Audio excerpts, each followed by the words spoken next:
Então, se você está cuidando da sua vida pessoal, né, do seu corpo, da sua mente, das suas finanças, lembre-se que nós estamos aqui para servirmos ao nosso próximo, né? E para servirmos ao nosso próximo, nós temos que buscar a Deus e o seu reino em primeiro lugar. Olá pessoal, sejam todos muito bem-vindos ao meu canal e agradeço muito por todos vocês estarem aqui ligadinho conosco nesse canal que eu estou iniciando já há alguns meses.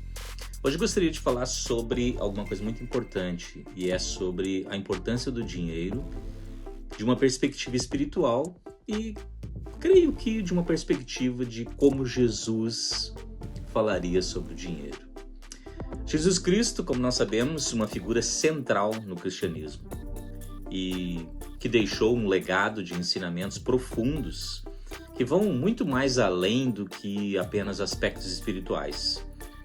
Mas certamente esses ensinamentos, eles se estendem ao nosso cotidiano, ao nosso dia a dia na nossa vida, incluindo na esfera financeira, por incrível que pareça. As palavras de Jesus e certamente as ações dele fornecem valiosas lições sobre a importância do dinheiro e como abordá-lo de maneira equilibrada na nossa vida. Então, aqui nesses próximos minutos eu gostaria de explorar algumas dessas lições fundamentais que eu acredito plenamente que Jesus nos ensina através da vida dele. Se você realmente quer saber mais, eu convido você a ler sobre a vida de Jesus na Bíblia e também em outros livros que falam sobre a vida dessa figura extremamente importante que muitos acreditam que é o Filho de Deus. Bom, primeiramente Jesus fala sobre a generosidade e o desapego material. Interessante, né? Jesus enfatizou repetidamente a importância da generosidade e do desapego material. Sermos generosos, não é? Uma das exortações de Jesus é para que nós possamos, quando adquirimos mais e adquirimos mais coisas, darmos aos pobres, ajudarmos aos pobres, ou seja, ajudar aqueles em necessidade, né? Ele destaca claramente a relevância de nós compartilharmos os nossos recursos com compaixão, com amor, com alegria. E ao mesmo tempo, as suas palavras elas alertam contra a armadilha do amor excessivo ao dinheiro, né? Veja bem, o amor excessivo ao dinheiro, que é o que nós vemos nos dias de hoje, né? E destacando que a verdadeira riqueza está nas boas ações e no serviço aos outros. Ou seja, a nossa verdadeira riqueza ela está em servir ao próximo. Mas isso não quer dizer que ele não fale sobre dinheiro. E pelo contrário, você pode servir mais aos outros quando você tem mais dinheiro. Isso não há dúvida nenhuma. Se você tem mais dinheiro, você pode fazer muitas coisas, não é? Outra coisa muito importante é a confiança em Deus, não é? Confiança em Deus, o nosso Criador. A confiança em Deus para provar as necessidades básicas é um tema muito importante e recorrente nos ensinamentos de Jesus. Jesus sempre falou sobre Deus, né? O Pai, como ele se referia, né?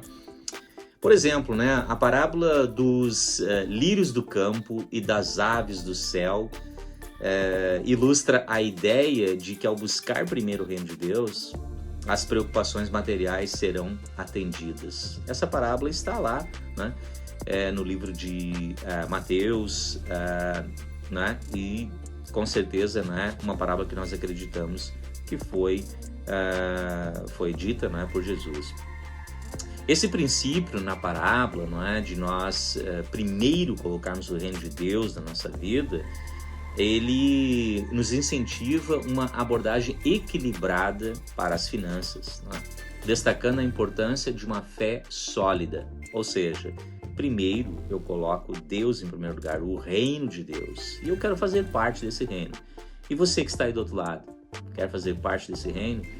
Então, se você está cuidando da sua vida pessoal, né, do seu corpo, da sua mente, das suas finanças, lembre-se que nós estamos aqui para servirmos ao nosso próximo, né? E para servirmos ao nosso próximo, nós temos que buscar a Deus e o seu reino em primeiro lugar. Uma outra questão muito importante que Jesus nos fala é sobre a justiça social e o combate à exploração. Exatamente. A atitude de Jesus em relação aos cambistas no templo, se você já leu a Bíblia, você lembra quando Jesus foi até o templo e fez aquela maior bagunça lá, né? Ou seja, né? Mandou todos aquelas pessoas, aqueles homens e quem sabe até mulheres que estavam extorquindo uns aos outros, né? No templo, né? Onde quando aconteceu isso que ele fez revela a sua postura, né, contra a exploração financeira e a manipulação em nome da religião. Interessante, né? Se a gente dá uma olhada aí em algumas religiões que exploram, né, e que manipulam os seus membros, né, nós estamos entendendo que isso não é da vontade de Deus, né? Jesus defendeu a justiça social e condenou práticas que exploravam os menos afortunados. E essa lição ressoa na busca por equidade, né, e na responsabilidade de combater a exploração financeira em todas as esferas da vida. Então, lembre-se que se você faz negócios, por exemplo, cuidado para não ficar, não é, por aí explorando as pessoas, né, explorando as pessoas à sua volta. É claro que Jesus estava falando mais aqui nessa parábola, né, ou melhor, né, nesse momento que ele foi até o templo, mais em relação aos líderes religiosos, né, principalmente daquela época, mas o que é realmente muito parecido com o que acontece nos dias de hoje, né? Outra coisa muito importante que Jesus fala é sobre a fidelidade nas pequenas coisas.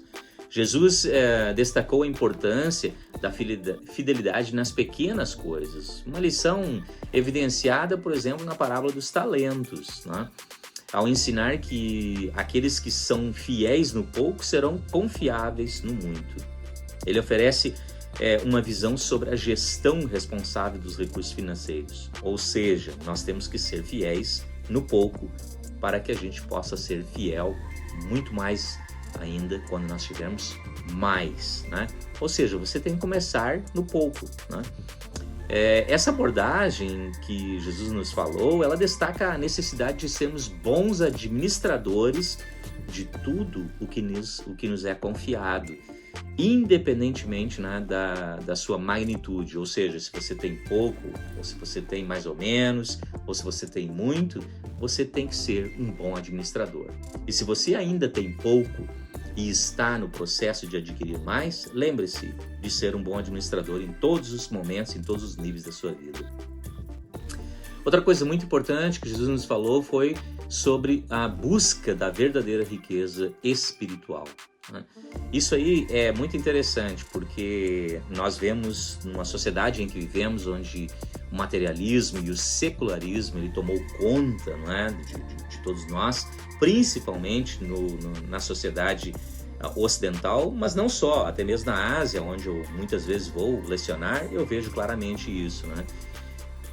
Por exemplo, né, Jesus quando interagiu com o jovem rico, Jesus sublinha a importância de buscar uma riqueza que transcende o material. Lembra quando ele foi falar com o rico, não é? Aquele jovem rico que foi perguntar o que ele poderia fazer para segui-lo, e Jesus disse, vai e vende tudo que você tem. Na realidade, Jesus não queria que ele vendesse tudo, né? Na minha opinião, Jesus queria que ele desse muito mais valor à vida espiritual do que aos bens materiais, né? Ao dinheiro. Jesus encoraja a colocar Deus, o nosso Criador, acima dos tesouros mundanos deste mundo. E ele enfatiza que a verdadeira prosperidade está na relação espiritual e no serviço altruísta, ou seja, ao nos dispormos a ajudarmos outras pessoas à nossa volta, não é? E a colocarmos Deus em primeiro lugar. Essa lição, ela desafia a mentalidade centrada na acumulação material de bens, não é? Em favor de valores espirituais duradouros. Porque chega um momento da nossa vida que não adianta que, não é, se você acumulou muitas coisas e muitos bens materiais, você vai ver que na realidade o mais importante é você ter a sua fé, né, e ter a sua vida espiritual em dia. E em conclusão, eu diria aqui que as lições de Jesus sobre a importância do dinheiro são profundas, atemporais. Vai muito mais além do que muitas vezes as pessoas falam, né? Essas lições, elas nos convidam a uma reflexão sobre nossas atitudes em relação às finanças. Essas lições, elas nos incentivam à generosidade, né? A sermos mais generosos com os nossos bens, com o nosso tempo, com a nossa riqueza, né? Em tudo, né? Essas lições, elas nos ajudam, né, no aspecto social, né? Na verdadeira busca de uma riqueza espiritual. E quando nós integramos esses princípios na nossa vida, na nossa vida diária, nós podemos encontrar realmente um equilíbrio saudável entre as responsabilidades financeiras, com os nossos bens materiais, por exemplo, e os nossos valores espirituais. Então, quando nós colocamos isso tudo em prática na nossa vida e entendemos a nossa razão na nossa existência como ser humano, nós estamos realmente seguindo o exemplo deixado por Jesus Cristo. Eu espero que você tenha aprendido. Se você gostou desta mensagem, por que não repetir, compartilhar, ou repetir, quem sabe também, né? Por que não? Mas compartilhar com aquelas pessoas que realmente estão sedentas, né, de aprender mais sobre o que Jesus pensava sobre os bens materiais e sobre a riqueza, não é a riqueza material, mas principalmente a riqueza espiritual. Eu espero que você tenha gostado. Se você gostou, deixa o like aí embaixo, ative o sininho aqui, não é, nesse canal no YouTube. É um canal que está aqui para ajudar, né, a cada uma das pessoas que estão por aí nesse mundo, quem sabe muitas vezes vivendo uma vida medíocre e que precisam aprender mais sobre como ter uma vida melhor com Jesus. Grande abraço a todos. A gente se vê na próxima.